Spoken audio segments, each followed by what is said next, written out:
Hi, my name is Sage, and my vision for this week is to make human ribs out of paper mache and put it on a black canvas. And in order to do that, I'm gonna have to simplify the ribs because there's a lot going on. The main bones where everything attaches looks like a necktie, while the ribs are just long letter C's. I notice at the bottom they get a bit funkier as they attach to one another, unlike the ones above them. They kind of remind me of moose antlers, so I'm gonna call them moose antlers. So now that everything is simplified, I can start making it. So the first thing that I start off with is a white canvas before I paint it black. Then I take some tinfoil and make the top part of the necktie.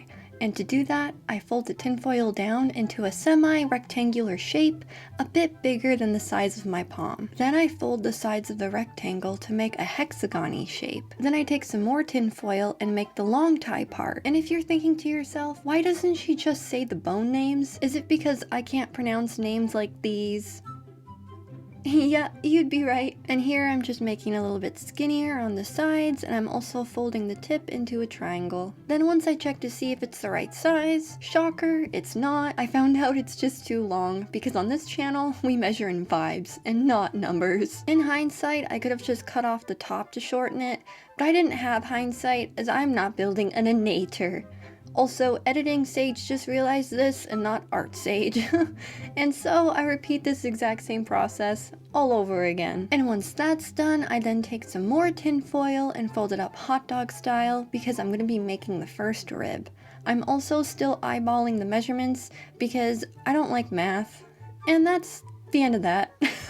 I then take a side quest and redo the necktie yet again so it's even skinnier and has a more narrow point at the bottom. And a spoiler for the rest of the video, I do a lot of side quests. And sometimes side quests are just part of the journey.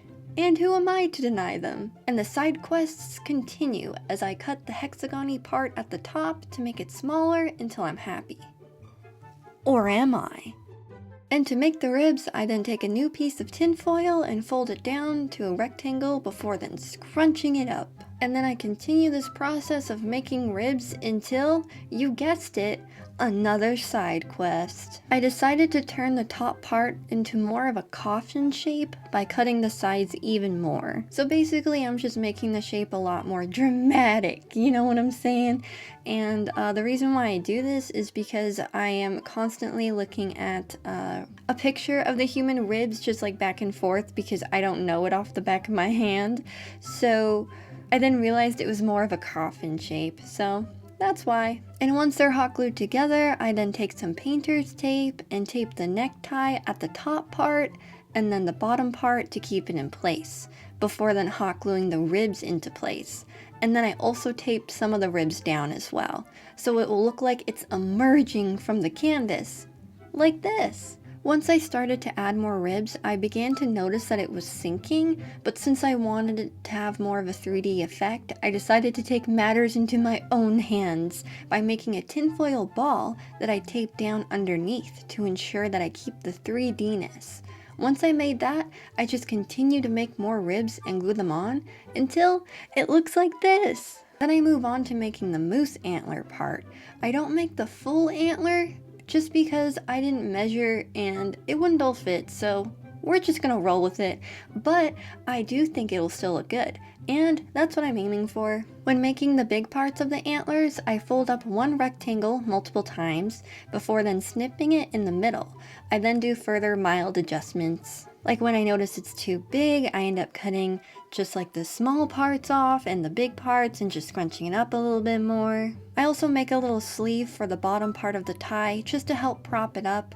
I put it on and off multiple times before it stays off for good. I then make the second antler the same way I did the first. I then use the scissors and cut them even further until I'm happy with how they look.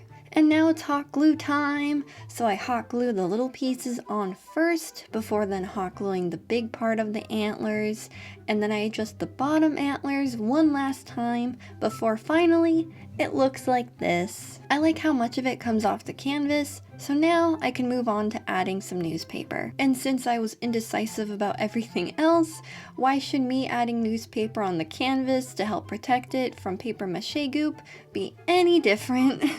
I just kept adjusting it. I don't know why I did that, and I should have kept it the first way, so You know, sometimes being an artist is crazy, and that's okay. And here's the paper mache recipe, pause if you want to read it. And here's the ripped newspaper I'm going to be using. And you may be asking yourself, why dye your paper mache? It's just because it's easier to see, because otherwise it'll be a whitish color. And also, I like purple. It's a cool color. Get it? For this part of the antler, I decided to wrap a long piece of torn newspaper around it to see if I liked it, but I ultimately decided with not going this route and just focus on paper macheing the top part of the ribs, so it has an overall easier time drying. I noticed in my past projects that if anything is face down or touching the base that it's on, it takes a lot longer to dry. And of course, I remembered this fact after I wrapped it, but what's life without forgetting a thing or two along the way? I then paper mache the other side the exact same way I did the first, until it looks like this, and then I let this sit close to a full day as I was sick with a cold making this, and I was just tired, so this is it after. And now since it's all dried on the top part, I can now move on to the underside. And then I do the underside the same way I did the top, and I know I have an issue with adding way too much goop, and one day I'll fix it, but today is not that day. And so I continue on my goop-tastic adventure of paper macheing the underside until it looks like this. And this is what it looked like before I left it to dry. And this is it completely dried, and I'm fairly happy with it, but I do notice that some tin foil is still poking through, so when I flip it over, I also notice that the top side has a little bit of tin foil to it too, so off screen I fill in those gaps with some more paper mache. And once that's dried, this is what it looks like. I know it looks a little bit darker, but that's just because I didn't color match the purple that I used before perfectly, but I did fill in all the noticeable gaps. So now it's ready to paint. And I decided to go with a white skeleton. I was debating on making it look like a wooden skeleton or like, you know, like a scary one, but I wanted to do a different color scheme. So this is what I ended up with. And this is also just my first coat. I do end up doing 3 of them until eventually it looks like this. And since this is just the underside, now we gotta do the top side. And in case you forgot what this was, it's art. I just happened to see this little piece and I was like, oh my god, I need to show that.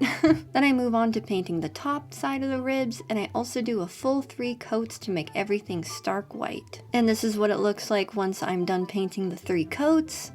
And this is what it looks like once it's completely dried. Next, I use the Gorilla Glue, not sponsored, to glue the ribs to the canvas. I do my best to get every part that naturally touches the canvas because it makes more sense than trying to fight against it. And once it's adhered, it's now time to look at the dollar store flowers that I got. I'm going to be hot gluing them to the canvas and the ribs. I just love the dollar store flowers. They always have like just nice selections, and I really wanted to go with a black, white, and green theme, and everything kind of just worked out. And I wanted it to look like the greenery was emerging from it, and I also spent way too long adjusting the flowers and shrubs, but I do like how everything turned out.